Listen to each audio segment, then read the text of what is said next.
Veníamos hablando de un gobierno que promete la eliminación del 90% de los impuestos y palabrerío, pero lo cierto es que la carga impositiva va increyendo y de hecho la última noticia es la prórroga, ¿no?, del impuesto sobre los pasajes aéreos. O sea, contramano total, diferenciándose, ¿no?, también en clave política, el gobierno porteño que acaba de anunciar beneficios impositivos para jubilados monotributistas y comerciantes, eliminación de ABL, reducción de ingresos brutos, pero con toda esa info, con las suelas gastadas de tanta info, y es un gusto para mí saludarlo, a nuestro cronista di Popolo, al queridísimo Fabi Walman. ¿Cómo estás, Walman?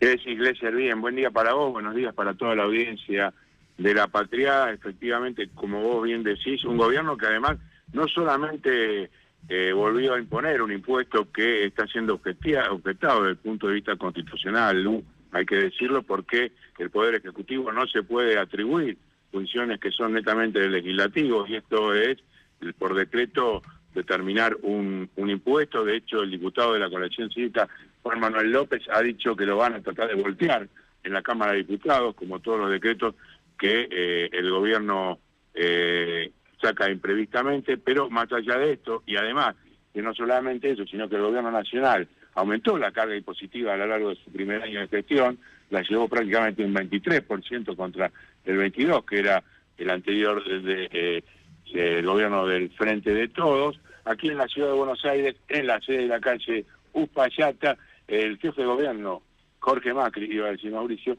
anunció justamente una quita de impuestos a sectores que tienen que ver, por un lado, con los profesionales, entre comillas, porque no tienen efectivamente un título o una diplomatura, sino que son monotributistas, pero que abonan ingresos brutos hasta determinado monto, creo que son 6 millones de pesos de venta anual. Esto es una diferencia sustancial con los profesionales que en la ciudad no abonan ingresos brutos. También una disminución en lo que hace a la carga de ABL. Escucha esta cifra, con un mínimo, con un tope de hasta 1.040.000 pesos aproximadamente, son 4 salarios mínimos. De esta manera reconoce el gobierno porteño la necesidad de este monto como base de la canasta familiar, indirectamente, claro, porque sí, si vos ganás menos de esa cifra, no pagás el ABL. Y una cifra de 35.000 jubilados que dejarán de abonarlo, que representa, si no me equivoco, 305 millones de pesos para el erario porteño. Pero estamos para analizar esta y otras medidas, nada más y nada menos que con el ministro de Economía de Hacienda, producción de Hacienda de la ciudad de Buenos Aires, que es importado, te lo quiero comentar. ¿Cómo? Porque viene de Corrientes, y estamos hablando nada más y nada menos que Gustavo Arengo, que es el ministro de Hacienda y Finanzas de la ciudad. Bueno, Gustavo, gracias por atender a La Patria, bienvenido a la ciudad de Buenos Aires, y en esta primera consulta, recién relataba Luciana, de alguna manera, esta contraposición de políticas. Mientras el gobierno nacional hasta ahora no ha hecho nada, efectivamente, por bajarle a los mortales comunes los impuestos, el gobierno de la ciudad ha tomado una medida que puede decirse progresiva dentro de un contexto en el cual el gobierno porteño no nos tiene muy acostumbrados, para ser sinceros. ¿Qué tal? Buen día, Fabián, y buen día a toda la audiencia. Primero, gracias por la invitación. Para nosotros es muy importante este anuncio de reducción.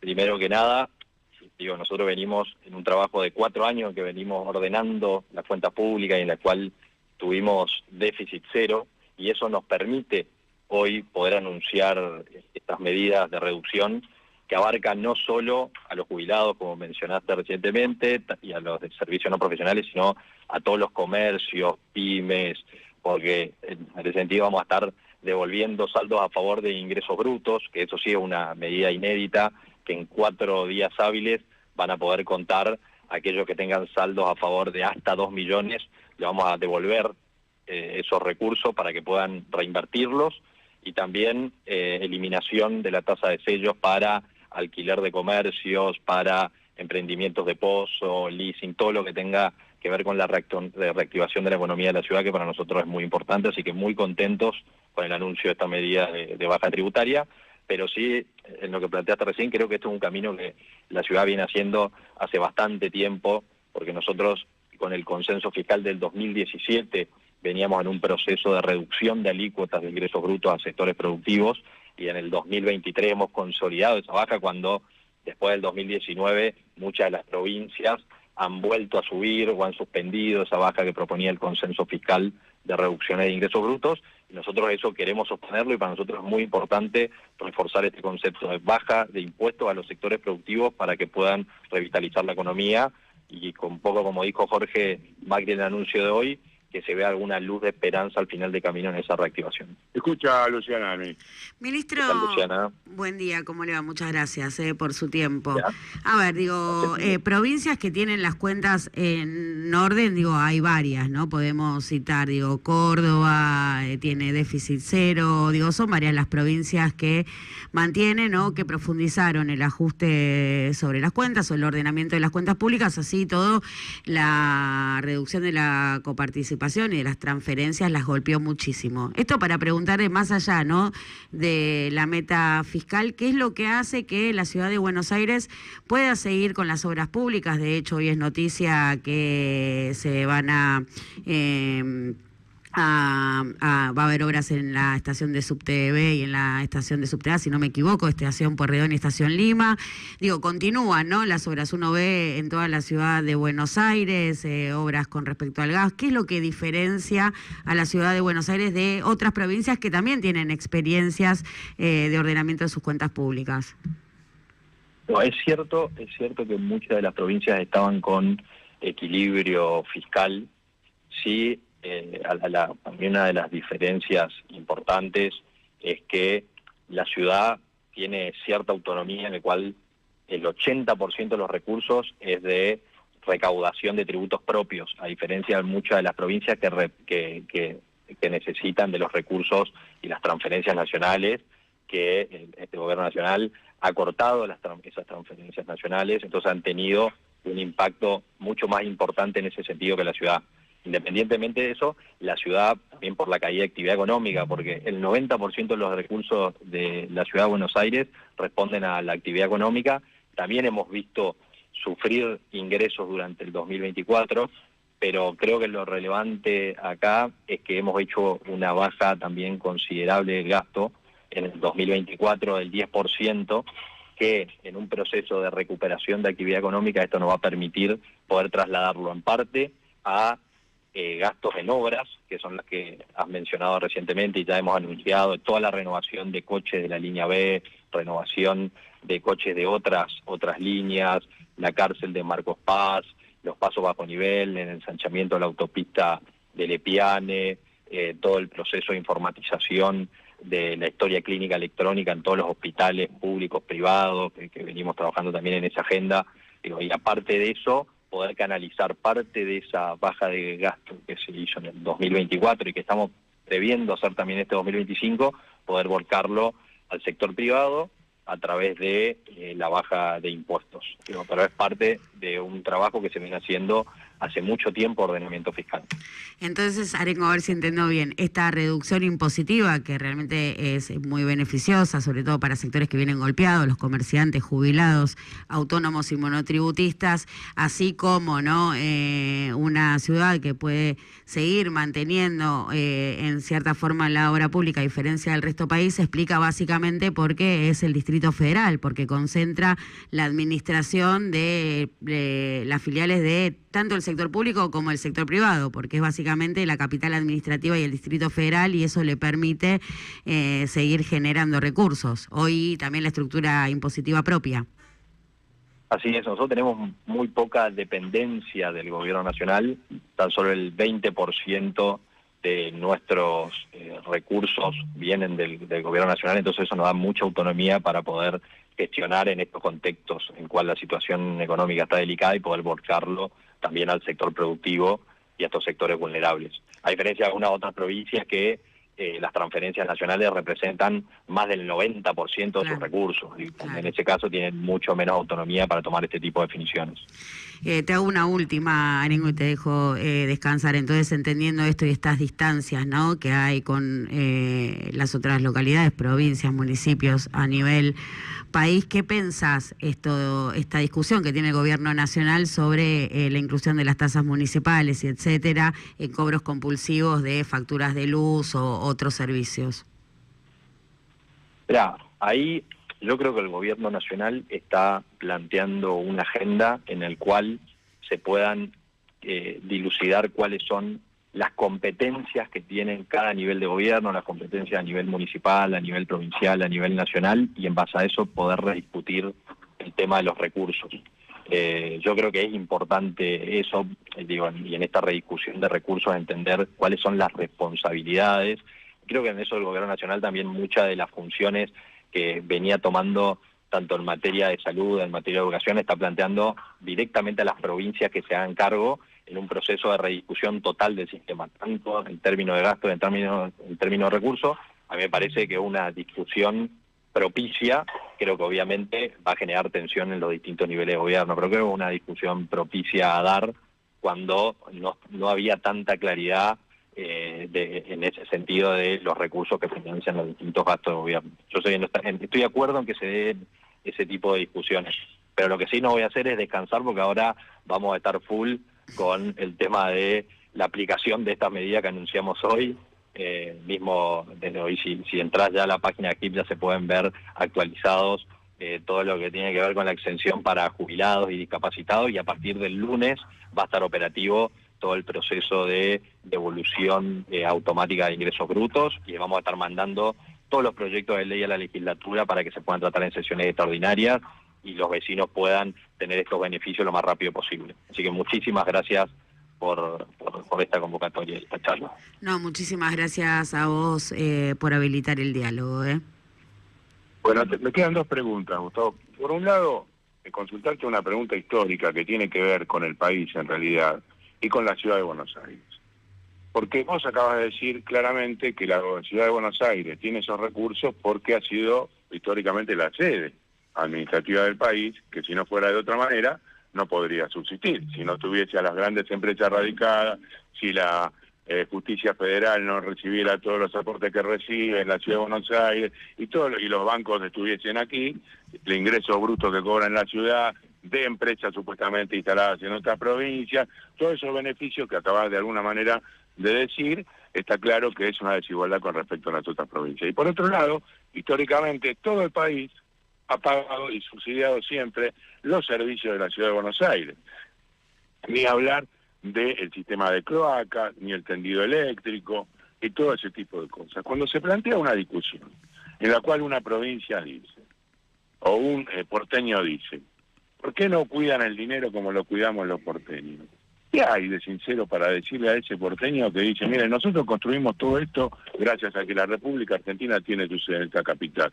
Si la sede hubiese estado en Corrientes, por ejemplo, en la provincia, en Corrientes Capital, que tiene un déficit impresionante, que como vos bien decías, el 90% del presupuesto lo gasta en pagar salarios, ¿por qué ese discurso no está claro desde el gobierno porteño? No, yo lo que sí creo, Fabián, y me parece importante mencionar hoy, es que la ciudad produce entre el 20 y el 25% del producto del país. Hoy se produce mucho a través de servicios, hoy es gran exportador de servicios, mismo exporta más del 95% de las aportaciones del servicio y es un gran generador de divisas en ese sentido. Entonces, yo creo que ahí el porteño sí tiene para plantear estas discusiones de, es verdad que ahí se han subsidiado tanto a la ciudad como a la región metropolitana en algunas cuestiones de servicio, que son subsidios que ha planteado el gobierno nacional. Históricamente, sí, claro. Pero sí, la ciudad aporta entre el 20 y el 25% del producto y recibe solo el 1.4% de coeficiente de coparticipación federal. En eso, para mí la ciudad de Buenos Aires y los porteños son solidarios para todo el sistema fiscal a nivel federal, por esto que te digo, de que aporta el 20%, recibe el 1.4%, me parece que en eso no tendría que haberse acomplejado el porteño en ese sentido. Bueno, y por último, consultarte porque este es el 17º año de conducción de la ciudad de Buenos Aires por parte del PRO. 17 años. En 17 años han bajado el presupuesto de educación más de un 10%. Han bajado el presupuesto de salud en más de un 10%. Y de lo único que hay publicidad prácticamente en la Ciudad de Buenos Aires es de seguridad. Inclusive no hay inversión en infraestructura edilicia, el Instituto de la Vivienda ha prácticamente desaparecido. Han hecho cuestiones relativas a lo que tiene que ver con la atención de la gente en situación de calle reducida sensiblemente a un número que es el que le cierra, que son 4.000 personas que son las que puedan alojar, y han dejado de lado, digamos, justamente los sectores más que más necesitan del gobierno porteño. ¿Hay alguna posibilidad de que estos números se reviertan? ¿De que este presupuesto de salud efectivamente aumente? ¿De que el presupuesto de educación se incremente? ¿O va a seguir en estos porcentajes del 17, del 15? Por ahí, sí, Fabián, permitime disentir lo de que se ha reducido el presupuesto de salud y educación. Porque números concretos, no hablamos de cifras, no hablamos de porcentajes. Por eso, cuando uno lo mira en porcentuales, como la ciudad en estos 17 años ha venido absorbiendo competencias del Estado Nacional, ejemplo, todo el servicio de seguridad, que hoy representa el 16%, hoy eso antes no existía. Entonces, obviamente, sobre una torta más amplia, en porcentual, se parece que reduce, pero nosotros siempre lo analizamos al gasto, tanto en salud como en educación, en términos reales. No han hecho un hospital nuevo. No, pero ha crecido el gasto de salud y de educación en términos reales durante estos 17 años. Mismo hoy, la inversión en educación representa más del 20% del presupuesto, y esto lo hemos venido aumentando también durante los últimos años, pero cuando uno lo mira en términos relativos, por eso parece que cae. Obviamente, sí, nosotros tenemos hoy distintas prioridades, que lo plantea el jefe de gobierno continuamente, en relación a la seguridad. Para nosotros es muy importante el orden público, y en eso venimos trabajando fuertemente, el orden en las calles, con el tema de la limpieza de ranchadas, el orden de la eliminación de los piquetes en el microcentro. O sea, tenemos una agenda en seguridad, pero también tenemos una agenda muy completa en salud y en educación, y lo venimos presentando continuamente con el Buenos Aires Aprende, todo lo que tiene que ver con inglés en las escuelas, robótica, TUMO, etcétera. Para nosotros es muy importante esa agenda y la venimos trabajando, pero ahí diciendo en esto de que se viene reduciendo el gasto en salud y educación. Nosotros es un debate, creo que hay que seguirlo, porque es lo que más, que las cosas no se resuelven con la seguridad, es lo único que yo a mí me parece. Para nosotros una prioridad absoluta, lo planteamos en el presupuesto, es la inversión más alta del presupuesto, que es educación, y mismo ahora con el tema de las clases y el enfrentamiento con el gobierno nacional. ¿Sí? Nosotros en eso estuvieron en contra. Fue muy claro, porque creemos que tenemos que mantener la cantidad de días de clase. Para nosotros eso es una prioridad absoluta, la educación. Acaba de decirlo eso Luciana Glesser, efectivamente Laura Alonso. El gobierno rechaza de plano la posibilidad de postergar el inicio de las clases. Comenzarán el 24 de febrero. La prioridad, dijo, para el gobierno porteño son los estudiantes, en todo caso aquellos que quieren extender sus vacaciones, que lo hagan. Muchísimas gracias, Gustavo, por estos minutos. Gracias, Fabián. No, al contrario, y ya seguimos. Bueno, Lu, un abrazo grande. Pará, Wolman, la rompiste. Wolman, sí. Te quiero decir, no, qué despliegue el cronista do Popolo. Estuviste a la altura, el cronista do Popolo. Bueno, la verdad, Wolman, muchas gracias por este momento radial maravilloso. Te lo agradezco profundamente. Un beso grande. Hasta luego. Chao, chao. Abrazo. Me queda agregar esto. Ministro de Economía porteño, Gustavo Arengo, ¿cuántos de nosotros sabíamos su nombre? A decir la posta. ¿Cuántos conocíamos al ministro de Economía porteño? Esto para mostrar que la agenda porteña no domina la agenda, y justamente por su ausencia sí la domina. Sí que domina la inequitativa distribución económica a lo largo y a lo ancho del país, porque, como bien marcábamos, concentra toda la actividad administrativa y así la guita, ¿no? Pero no se impone la agenda porteña. Esto es un gran problema al ser la capital administrativa y donde circula la guita. Por eso es tan importante escuchar a los funcionarios, a los ministros del gabinete porteño, del cual muchos desconocemos su nombre. Muy interesante el intercambio, un momento radial, una pieza.